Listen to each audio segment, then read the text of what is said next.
Kita lanjutkan dialog kami. Pak Teguh, kita ketahui tadi ada langkah yang diambil oleh Thailand maupun Kamboja dengan menarik duta besarnya. Boleh berkomentar mengenai situasi ini? Kalau mereka sudah menarik duta besar, itu artinya hubungan sudah buruk sekali ya. Siapa nanti akan mewakili mereka kalau mereka harus bertemu?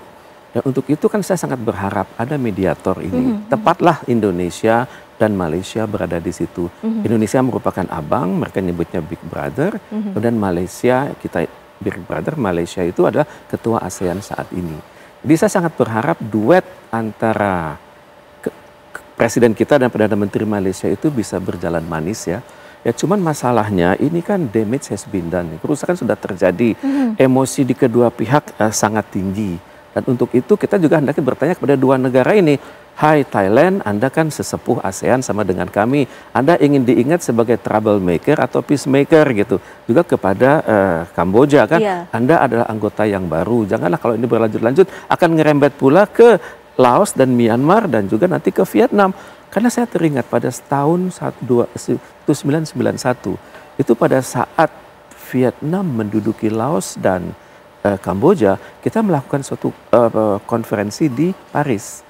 Jadi pada saat itu kita bisa ini diplomasi Indonesia hebat ini. Kita berhasil mendorong Vietnam untuk menarik diri dan juga kita merancang resolusi di Majelis Umum PBB agar Vietnam menarik diri. Jadi semogalah kita masih ingat bahwa kita itu punya kekuatan secara diplomatik dan juga kita hendaknya bisa mengulangi lagi keberhasilan Indonesia pada bulan Mei 2011 saat KTT ASEAN itu Presiden Susilo Bambang Yudhoyono itu berhasil membuat kepala negara dari kedua negara tersebut untuk berdialog. Dan intinya dari dialog itu adalah confidence building measure, mohon menahan diri. Kemudian mohon ingat kalau konflik ini nggak terus menerus itu bisa melebar ke luar dan bisa melibatkan negara-negara ASEAN yang lain dan juga bisa melibatkan negara-negara yang menjadi mitra mereka. Tadi Bapak sudah mengatakan ada Cina di belakang Kamboja dan juga ada Amerika Serikat di belakang Thailand. Dan Thailand dan Amerika itu banyak sekali melakukan latihan perang.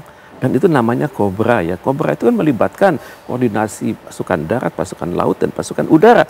Jadi kalau kita nggak hati-hati ini bisa meluas dan mohon Indonesia lebih proaktif daripada Amerika Serikat dan juga yakinkan sesama negara ASEAN bahwa kita ini punya prinsip zone of peace, freedom, and neutrality. ASEAN itu kawasan damai, kemudian kawasan netral dan menolak campur tangan dari luar. Dan juga kepada luar pun kita ingatkan, kita punya prinsip, Anda juga sudah tanganin prinsip Southeast Asia Nuclear Weapon Free Zone. Jangan mencoba-coba mengambil manfaat dari keadaan ini, biarlah kami menyelesaikannya secara ASEAN Charter, secara kearifan lokal kami di Asia Tenggara. Semoga semangat persaudaraan dari Indonesia dan Malaysia ini bisa meluluhkan hati dari dua saudara kita yang sedang berseteru.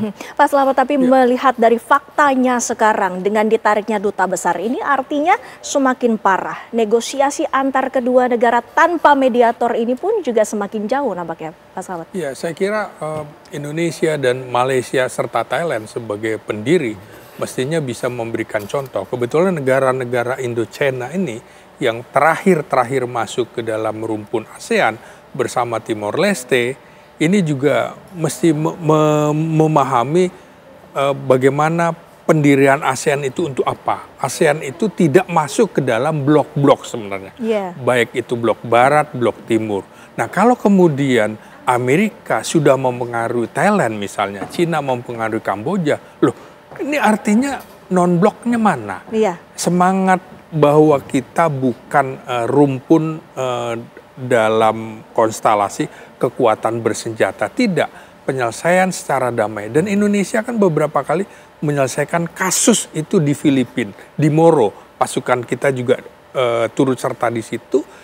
Waktu KTT ASEAN tahun 2007, juga Presiden Susilo Bambang Yudhoyono mampu mengaruhi pemimpin junta militer Myanmar untuk menyelesaikan bahwa militer itu jangan dianggap sebagai pihak yang anti demokrasi. Betul. Kami ternyata bisa menjadi pemimpin nasional melalui forum demokrasi. Apa itu? Lewat pemilihan umum. Nah ini juga situasinya. Kebetulan Hun Namet yang merupakan anak dari penguasa Kamboja, Hun Sen selama 33 tahun, kemudian ini juga anak dari Thaksin Shinawatra. Ini kok ASEAN juga kebetulan dipimpin oleh bagian dari keluarga-keluarga pemimpin yang lama, yang kemudian justru menimbulkan konflik-konflik. Tapi menurut Anda apakah eskalasi ini akan terus terjadi? Singkat saja. Ya saya kira Malaysia dan Indonesia sebagai salah satu leader di ASEAN harus bekerja keras. Kita ingin mendengar sebenarnya dari Presiden Prabowo Subianto statement apa dalam memediasi konflik ini. Begitu juga Anwar Ibrahim. Saya kira kedua tokoh senior ini juga akan dihormati. Kebetulan pemimpin Kamboja dan pemimpin Thailand ada pemimpin-pemimpin muda yang usianya jauh dibandingkan Prabowo Subianto dan Anwar Ibrahim. Tapi saya optimistis bahwa persoalan ini bisa diselesaikan secara ala ASEAN, kira-kira begitu. Iya, ini artinya Indonesia merupakan big brother yang memiliki peranan penting di konflik ini. Kita tunggu bagaimana kelanjutan dari konflik ini. Terima kasih Pak Slamet, terima kasih Pak Teguh waktunya bersama kami. Sehat selalu Bapak-Bapak.